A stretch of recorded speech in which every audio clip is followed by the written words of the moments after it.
Hello and welcome back to Ashrit Parvangada's Tipping Points. If it's your first time here, this is a podcast where I talk about historical tipping points that affect me and probably you, personally. The woods are lovely, dark, and deep, but I have promises to keep, and miles to go before I sleep, and miles to go before I sleep. This is the next episode of Dark and Deep, a season which delivers to you a unique and cohesive experience on how oil powers our lives today in the way that it does and how we got here. In the last episode, we looked at how Napoleon's failed campaign in Egypt created a ripple effect on the Middle East that reverberates to this day. Despite an overall British victory in halting Napoleon's Middle Eastern ambitions, the French will yet achieve their objective of connecting the Mediterranean to Asia. What they build, the Suez Canal, built by the Egyptians and French working together, is today the second most important artery of the world, behind only the Straits of Malacca near Singapore. In 1955, petroleum had accounted for half of the canal's container traffic, and 2/3 of Europe's oil. And yes, the world has changed significantly since then.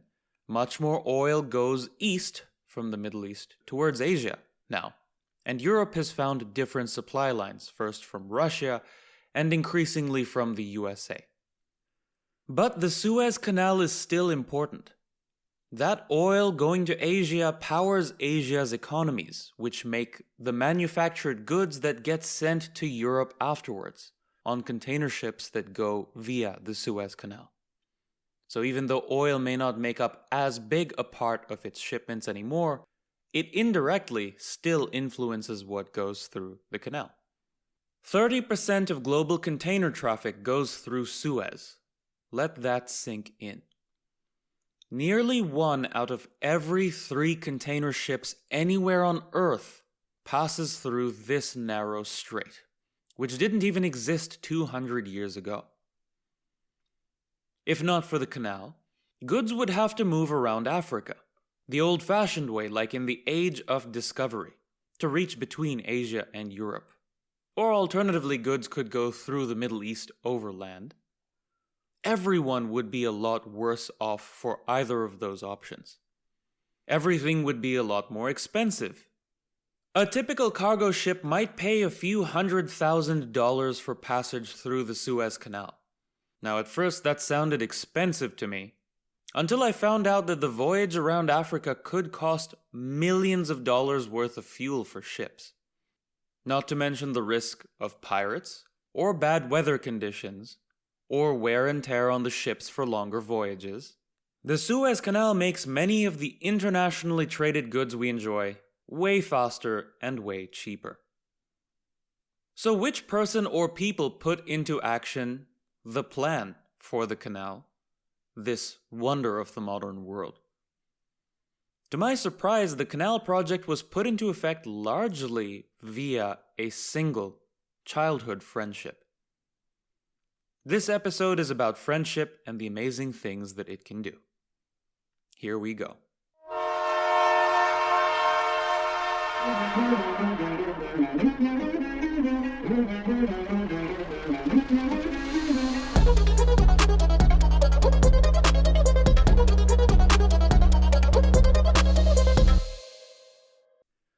The first in our pair of friends is the son of a French diplomat.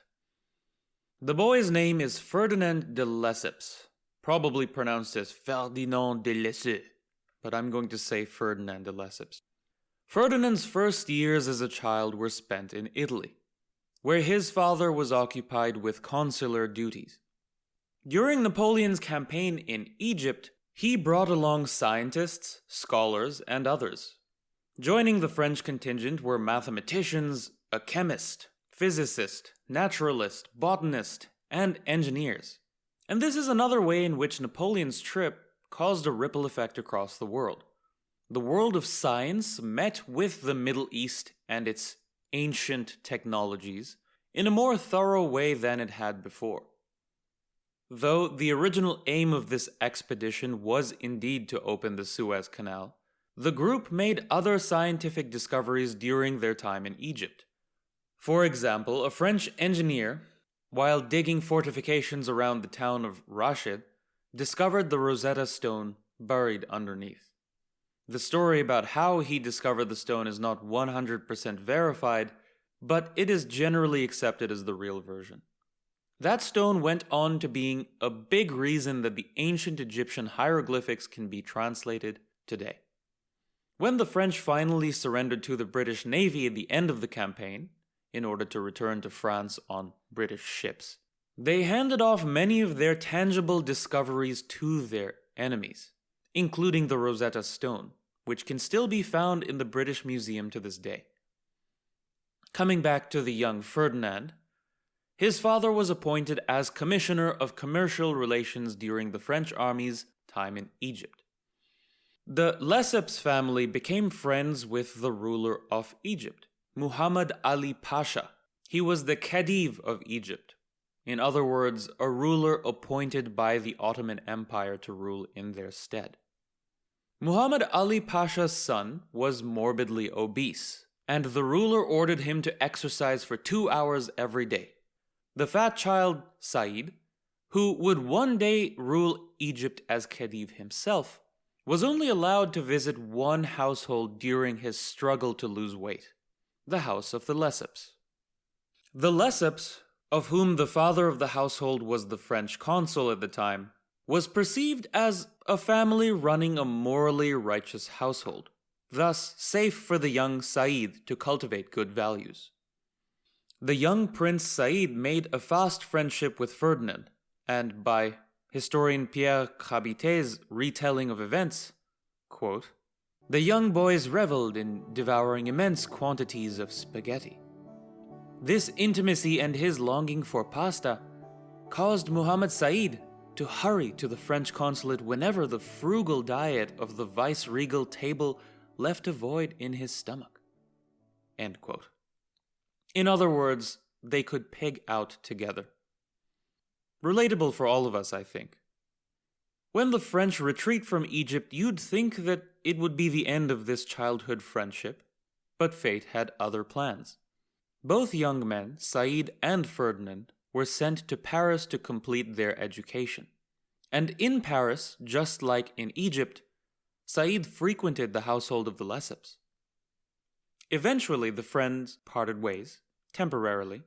Ferdinand spent his young adulthood in the French diplomatic service like his father before him, serving as vice-consul of France in Lisbon, then as assistant vice-consul in Tunisia. Finally, he moves back to Egypt as vice-consul at Alexandria in 1832. The vessel he travels to Alexandria in was quarantined at a maritime quarantine center, as was normal in many regions at the time to prevent spread of plague. During this time, his new boss, the French consul in Alexandria, sent him some books to read, something of a primer for the job that Ferdinand was about to step into, an onboarding you could call it. One of these books was a memoir written by Jacques-Marie Lepère.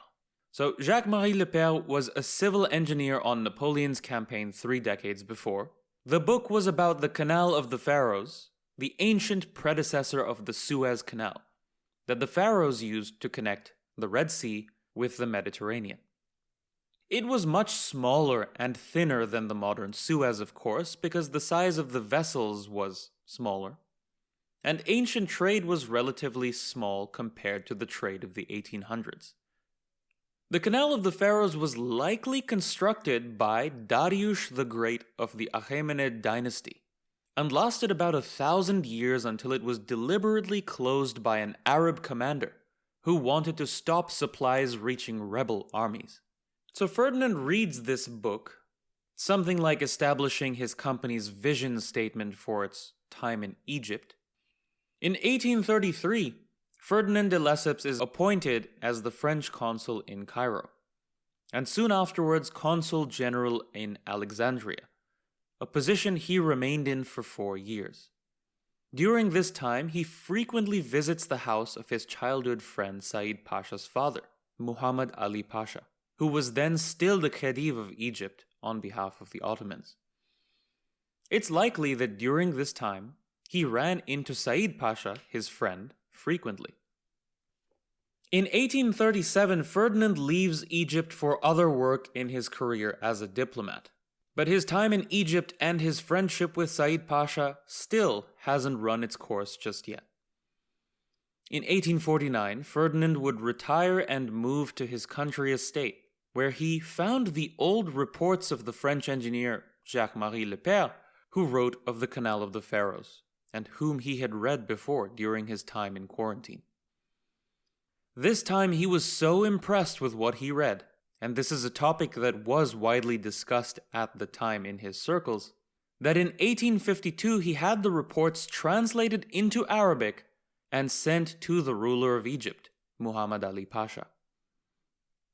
Only 2 years later, in 1854, Muhammad Ali Pasha died, and his son, Said Pasha, would take the reins of Egypt as its ruler. Ferdinand congratulates his childhood friend, who responds with sending Ferdinand a personal invitation to Egypt. Seeing his golden opportunity, Ferdinand wasted no time.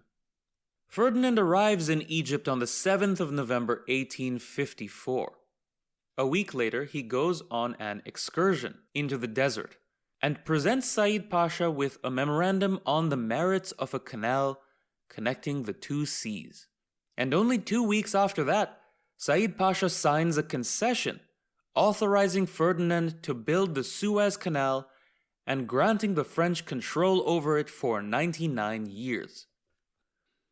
Ferdinand and Said set up the International Commission for the Piercing of the Isthmus of Suez to assess the feasibility of the canal. That commission is quite a mouthful.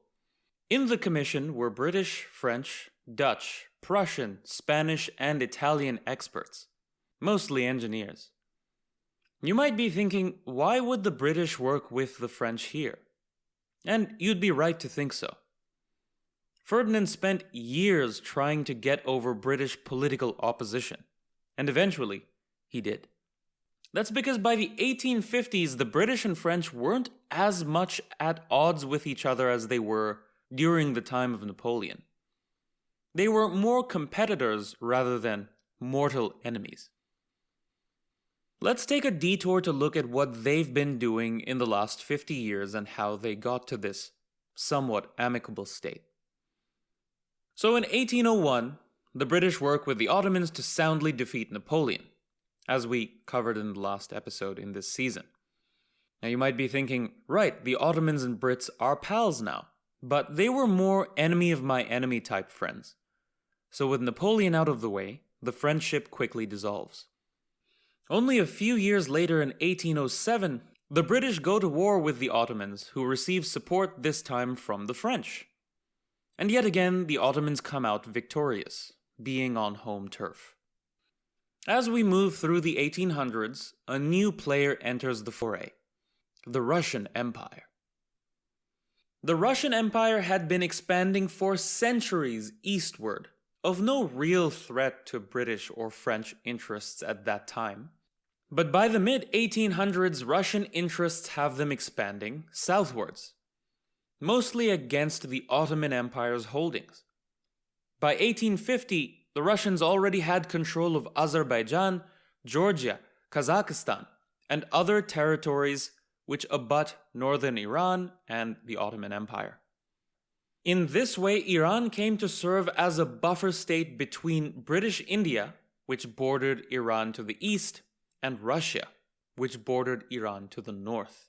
This is also going to be an important topic for oil as we go forward. By the 1850s, the British Empire controls pretty much all of the Indian subcontinent, or just India, as it was known at the time. In the early 1850s, the French and Russians jostle over which empire had the right to protect Christians in what is today Palestine, inside the Ottoman Empire. Both sides beat their chests. The French send a ship to the Black Sea as a show of force, which convinces the Ottomans to agree to the French demand. Right? The French are like, we are in charge of protecting the Christians here. The Ottomans agree. And yes, what's happening in Palestine today? goes back to then and even further back and beyond. But I don't want to take another detour while we're already on a detour, so onward we go. After the French show of force, the Russians reach out to the British for diplomatic support, but to no avail. If the Russians weren't a threat to the British at all, the British might have helped them against the French. But at this time, the British were more interested in keeping Russia at bay and were allying themselves with France. Realizing that they were out of options, the Russians attacked the Ottomans. Sounds familiar? Now, I'm skipping over a lot of details in this war, but essentially this becomes what's known as the Crimean War. The Russians on one side versus the British, French, and Ottoman joint force on the other. They fight arguably one of the largest and most deadly wars of the 1800s for both sides. In the end, the Allied forces win, and the Russians suffer a major defeat and sign a treaty in 1856, giving back the Ottomans some of their territory.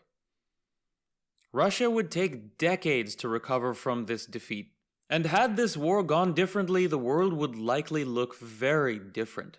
You could even argue that the Ukraine war, in some way, shape, or form, is a reverberation of what happened in the First Crimean War.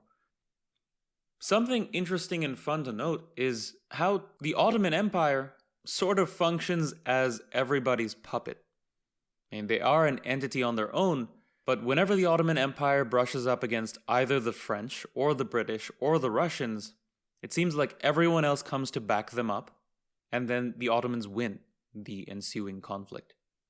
So interesting the middle power role they play, but because of their geography, they really are indispensable, much like how Turkey is today, though Turkey is a little bit less so. Also in 1856, the British, French, and Americans jointly defeat the Chinese in the Second Opium War. So as the 1850s goes on, we see more of the familiar Anglo-French-American alignment that we take for granted today. Quite simply, there are vast sums of money to be made in exploiting Asia together, even if that means selling them drugs, and the friendships of the modern world are made on the tears of Asian and other people. So now that we're in the late 1850s, I'll come back to the point of this detour. How did the world's preeminent naval power, the British, feel about the International Commission for the Piercing of the Isthmus of Suez? Well, generally they were still against it. According to Keith in the 2011 publication, Suez, Britain's End of Empire in the Middle East, British Prime Minister Palmerston ruthlessly opposed the construction of the Suez Canal. The canal was financed jointly by the British and the French, and Palmerston feared that it would threaten British commercial interests, such as control of South Africa, which European ships had to pass en route to Asia. The British government would later publish opposition to the use of slave labor in building the canal.